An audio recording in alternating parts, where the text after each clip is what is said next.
Ano ito, takutan? Kaya niya ginawa yun? Kaipala, Mr. President, kaya pala siya nag-privilege speech. Hindi dahil sa meron siyang gustong sabihin, para ipakita niya yung kapirasong sulat na yon. May nakalagay, Kong Marcoleta, 500. Nasaan po ang pangalan ni former Speaker Martin Romualdez? Nilagay po niya doon sa classification ng public officials categorized under fact-finding investigation. Eh dito pa lang po sablay na yung report Ang pinakahihintay nating ulat ukol sa mga ginawang pagdinig ng Blue Ribbon Committee patungkol sa flood control anomalies. Ngunit, Ginoong Pangulo, ang isa pong mabigat na tanong ngayon ay hindi lamang kung anong laman nito, kung hindi paano ito iniharap sa sambayanan. 9 months from the initial hearing, 5 months from the time we released the so-called minority report, and 2 months from the time I delivered my privileged speech regarding the delays in this flood control investigation, better late than never, ika nga. Subalit, nakakapagtaka naman ata na matapos ang lahat ng panahong iyon, ano po ba ang inihain sa Senado? Hindi isang formal na committee report, Ginoong Pangulo. Hindi isang rekomendasyong may bigat at otoridad ng komite. Kung hindi isang progress report na piniling ihatid sa pamamagitan ng privilege speech kahapon ng chairperson. Kung ganito lang din pala ang kahihinatnan, bakit kailangan pa niyang paabutin ng ilang buwan ang paglalahad kung ang tunay na nais ay may paalam sa taong bayan ang kinahinatnan ng mga pagdinig? Kaya ang isa pong pinakamalaking tanong ng lahat ay nasaan po yung progress sa paghahanap ng bayan ng katotohanan? Ano na pong nangyari sa komite na siyang dapat nangunguna sa pagsisiwalat ng korupsyon at sa paghahanap ng pananagutan? Baka naman ang tunay na problema ay hindi ang kakulangan ng pirma, kundi ang kakulangan sa political will na dalhin ang investigasyon sa natural na tinutumbok nitong direksyon hanggang sa pinakadulo ng pananagutan. If there's a will, there's a way. Bungad ni Senator Lacson kahapon. Kilala siyang magaling na investigador nung panahon niya sa kapulisan. Kung nanaisin niya talaga na tuntunin ang katotohanan sa pamamagitan ng ebidensya na kanyang binigyan pa ng diin, dapat ay hindi niya tinitigilan o ipinagpapaliban ang mga pagdinig. Sinasabi niya na marami daw akong dahilan kung bakit hindi ako pumipirma sa partial report. Ngunit mas marami akong katanungan sa kanyang sariling mga dahilan kung bakit hindi matapos-tapos ang investigasyon ng Blue Ribbon patungkol sa bagay na ito. May mga napako at pabago-bagong desisyon tulad ng Abril 14, naka-schedule ang pagpapatuloy ng hearing sa Blue Ribbon Committee ngunit biglang ipinagpaliban. Ngayon naman, ang kondisyon sa partial report na hindi raw magpapatuloy, Ginoong Pangulo, ang pagdinig hanggat hindi napipirmahan ang partial report. Isa itong malinaw na pag-atras sa nauna niyang sagot sa akin nung siya'y direktang tanungin ko sa bulwagang ito, Ginoong Pangulo. Gaya ng pagtiyak niyang ipagpapatuloy ang investigasyon nang lumabas ang balita tungkol sa pagkahuli ni Zaldico. The quest for truth has been effectively hostaged by the whims of the chairperson who emphasized that he respects the decision of his members, but then said that there will no longer be any hearings unless and until the partial report has been signed. He also said that he wants a healthy discussion, yet won't accept any interpellations. Ano po ba talaga, kuya? Senator Lacson is indeed consistently inconsistent, invoking transparency when convenient, but resisting accountability the moment questions are directed at him and his report. Mr. President, Are all members of the committee mandated or obligated to sign committee reports? Can members of the BRC be compelled to sign a partial report? There is nothing in our rules that say so, Mr. President. Because his statements appears to imply that the delay in the release of the committee's partial report is the fault of the committee members themselves. How can the chair say that refusal to sign is tantamount to blocking the committee report? Isn't it the minority who submitted the so-called minority report to awaken the committee chair in submitting the report that was long overdue? Siya ay iniluklok ng taong bayan sa posisyon dahil sa tiwala nila sa isang tinaguriang independent fiscalizer ng Senado. Kung minsan nga, Ginoong Pangulo ay na-associate siya bilang corruption czar, moral crusader, Mr. Clean, Mr. Righteous, Holy Willie, Grab Buster. Ngunit imbis na gampanan ang kanyang tungkulin sa mamamayan, gumagawa pa siya ng isang imposibleng kondisyon, ang pagpirma sa partial committee report para lamang hindi ituloy ang pagdinig. Moreover, Senator Lacson is again spreading this false narrative na kapag hindi ka pumirma, hindi mo sinusuportahan ang pagtataguyod ng accountability laban sa korupsyon. Let's correct this false narrative, Mr. President. Hindi minamandato ng tuntunin ng Senado na ang lahat ng miyembro ng komite na pumirma sa bawat report na nilalabas ng komite. At the most of it, sumasang-ayon ka kaya ka pumirma. So let this be a clarification to the false narrative being peddled by the chairperson. I haven't signed the report not because I don't advocate for accountability, but because the report itself is incomplete and thus could be biased, Mr. President. To press the committee members into signing a document they are not fully convinced risks compromising both the integrity of the process and the credibility of the committee.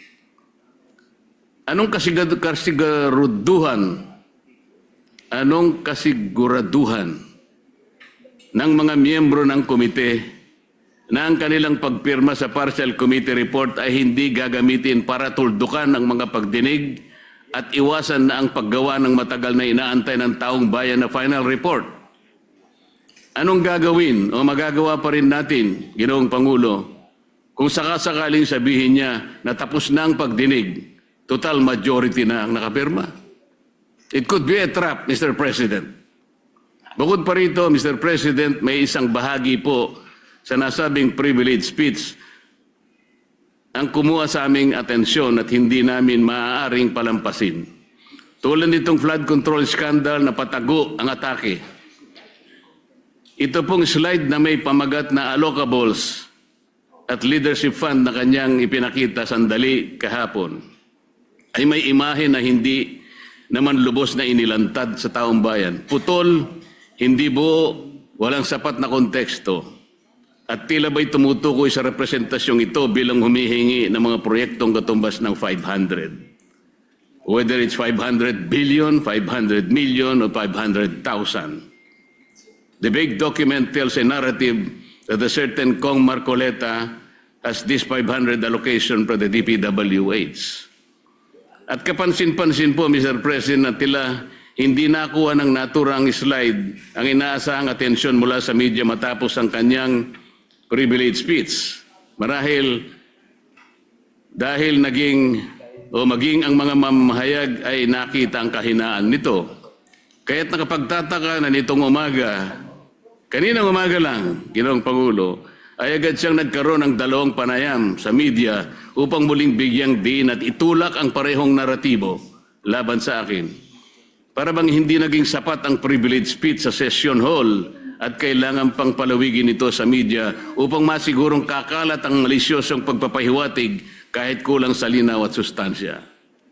Meron pa siyang ikinuwento na noong ako ay kongresista pa at parte ng Commission on Appointments bilang chairperson ng Committee on Public Works and Highways, ako rin nang hingi ng halagang 1.5 billion na mga proyekto kapalit ng pag-confirm sa appointment ni Secretary Bonoan. Ngunit 500 million lamang daw umano ang naibigay.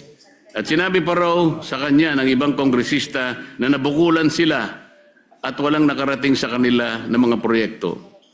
Nang siya'y tanungin kung may dokumento ba na susuporta rito, hindi niya sinagot ng direkta at bagos ay sinabi na lamang na kailangang suriin kung mayroong mga substandard at ghost projects sa mga pinagbigyan mula sa aking mga inendorso. Kung ang pag-endorso ng mga proyekto sa DPWH ay basihan ni Senator Lacson ng pagpapaimbestiga sa akin, hindi ba't halos dapat ng mga senador ay imbestigahan na rin?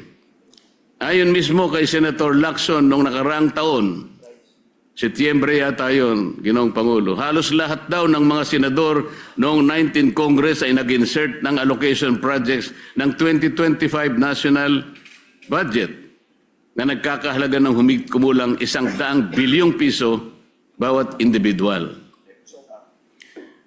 Ngunit ang ating tagapangulo, kayo po, Ginoong Pangulo, pamismo ang dumipensa sa mga senador at sinabing, I would like to make it clear that whatever budgetary amendments the senators propose, the money for these projects do not in any way go through the Senate or the senator, as some of our kababayans think. It goes directly to the implementing agencies under the executive department.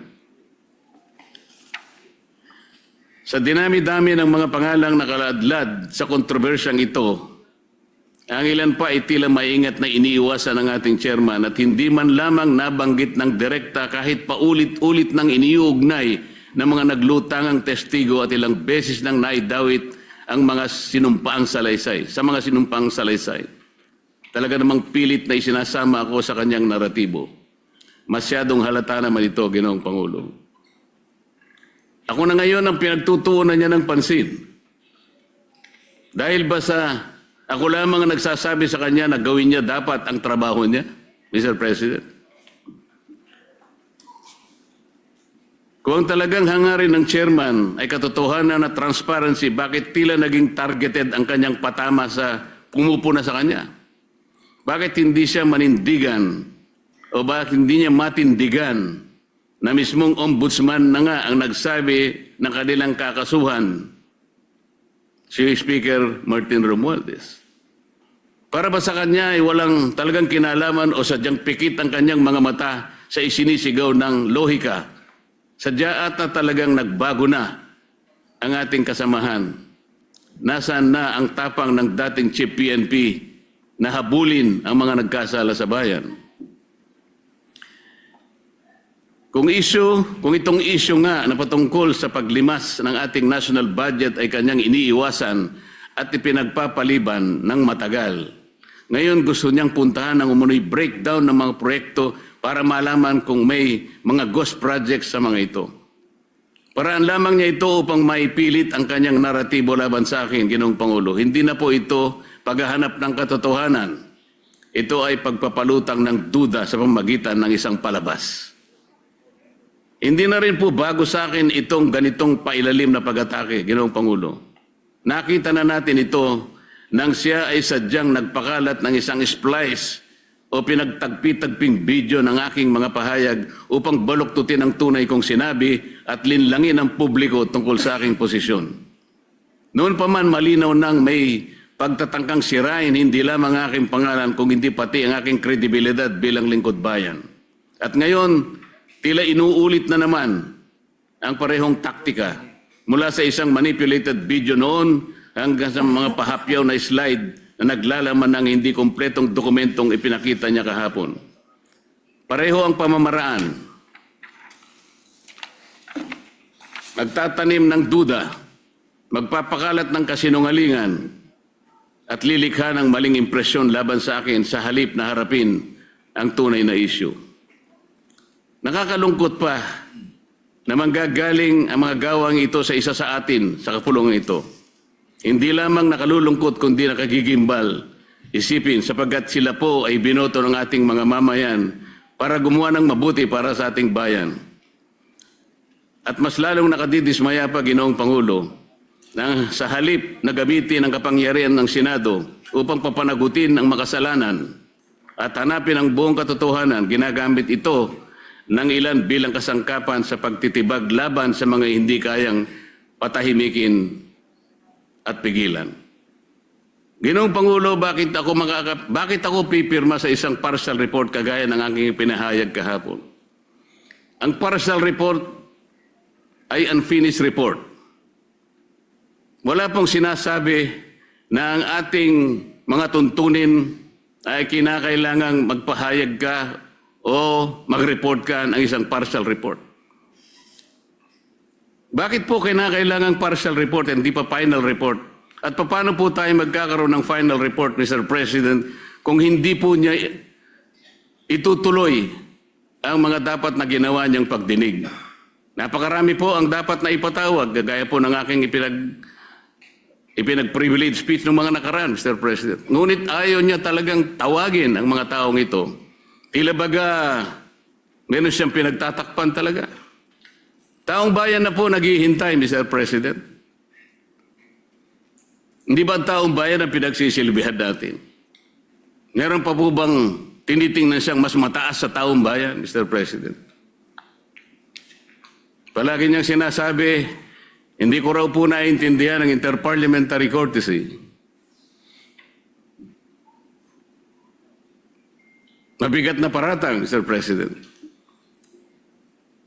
Sinabi ko nga po kahapon ang interparliamentary courtesy ay kinapapalooban ng dalawang kapulungan, ang Kongreso at saka ang Senado.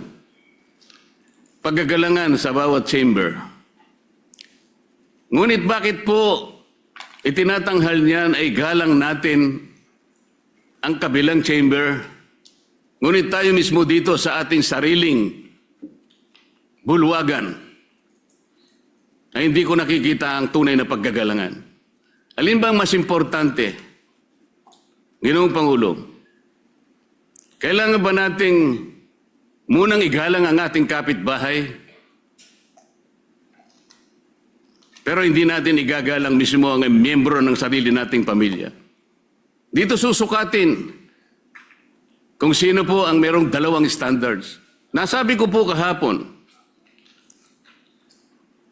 bakit hindi ko babaliwalayin ang konsepto ng interparliamentary courtesy kung yung pong mga taong binabanggit sa napakaraming mga testimonya ng tinawag nating mga witnesses at mga resource persons ay tumutukoy sa mga taong ito? Gagamitin pa natin yon samantalang sinabi nga natin nilimas na nga ang pera ng bayan. Gagamitin mong pagtatakip dahil sa paggalang sa interparliamentary courtesy. Hindi ba sa unang-una pa lang sila nang hindi gumalang sa mga taong bayan na pinaglilingkuran natin? At sa kanya pong interview kaninang umaga, nabanggit niya, ako po'y wala na raw sa hulog. Hindi ko raw po maintindihan na tumayo siya rito at sinabi niya na ayaw muna niyang sumagot. He cannot yield to the floor until and unless the partial report has been signed by the majority. Madali pong intindihin yun. Ginoong Pangulo, ayaw niya talagang ituloy ang pagdinig sapagkat gagawin niyang kondisyon na kinakailangan muna na mapirmahan ang partial report. Saan ka naman nakakita ng ganong klaseng pangangatwiran? Ang sabi ko po, ngayon ko lang nakita ang very highly unusual na patakaran para sa kanya. Sabi ko nga po, kung sinabi niya mismo, ayaw ko magpa-interpolate kahit kanino, lalong-lalo na kay Senator Marcoleta. Diretsahan, Mr. President. Tatanggapin ko yun. Ayaw niya eh. Bakit ko siya pipilitin? Ngunit kung gagawin niyang dahilan, kaya ayaw niya magpa-interpolate sapagkat gagawin niyang kondisyon na kailangan mapirmahan muna ang partial report, ino-hostage niya ang taong bayan, Mr. Speaker. Yun po ang hindi ko kayang tanggapin. Ano ito, takutan? Kaya niya ginawa yun? Kaipala, Mr. President, kaya pala siya nag-privilege speech. Hindi dahil sa meron siyang gustong sabihin, para ipakita niya yung kapirasong sulat na yon. May nakalagay, Kong Marcoleta, 500. Yun po yung gusto niyang palabasin. Ganito na po tayo ngayon, Ginoong Pangulo.